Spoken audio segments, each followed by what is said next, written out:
Arabia సముద్రంలో అద్భుత శివలింగం. ఈ గుడిలోని శివలింగాన్ని దర్శించుకోవాలనుకోవడం సాహసయాత్రే. ఎందుకో తెలుసా? సముద్రపు అలలు ఉప్పొంగినా, నిర్ణీత సమయం మించిన దర్శనానికి వెళ్ళిన వారందరూ శివ సాన్నిధ్యం పొందడమే. ఇంతటి ప్రమాదకరమైన ఆలయం గురించి తెలుసుకుందాం.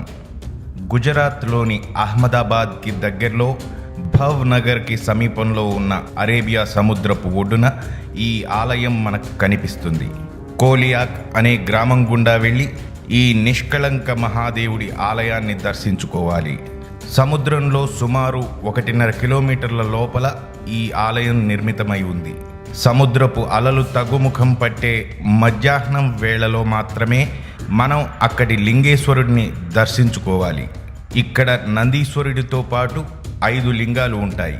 మధ్యాహ్నం 2 గంటలు దాటిన తరువాత ఆలయ ప్రవేశం ఉంటుంది. సాయంత్రం 8 గంటలకు ఎట్టి పరిస్థితుల్లోనూ తిరిగి ఒడ్డుకు చేరుకోవాల్సిందే. ఏ మాత్రం ఏమరుపాటుగా ఉన్నా సమయం దాటిందంటే మాత్రం గుడితో పాటు మనము సముద్రంలో కలిసిపోవాల్సిందే. దూరం నుంచి చూస్తే కేవలం ధ్వజస్తంభం మాత్రమే కనిపిస్తుంది.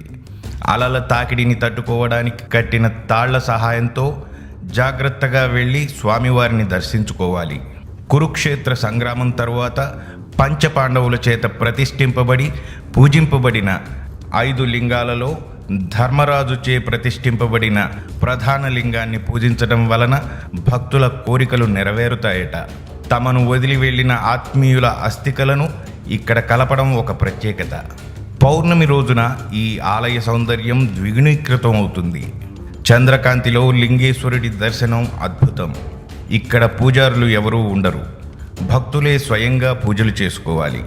ఆలయ దర్శనానికి చిన్నపిల్లలను అనుమతించరు. కనీసం 10 ఏళ్ల వయసున్న వారు మాత్రమే అనుమతింపబడతారు. నాచుతో కప్పబడి ఉండడం వల్ల జాగ్రత్తగా అడుగులు వేయకపోతే జారి పడిపోయే ప్రమాదం ఉంది. సముద్రం మధ్యలో ఉన్న ఇలాంటి ఆలయం అద్భుతమే కదూ. ఈ ఆలయ దర్శనం కోరుకునేవారు అహ్మదాబాద్ చేరుకుని అక్కడి నుండి భవ్ నగర్కు వెళ్ళి ఆ నిష్కళంక మహాదేవుడిని దర్శించుకోవచ్చు. సో ఫ్రెండ్స్, ఆ భోళాశంకరుడి కరుణా కటాక్ష వీక్షణాలు ఎల్లప్పుడూ మనందరి మీద ఉండాలని కోరుకుంటూ మరో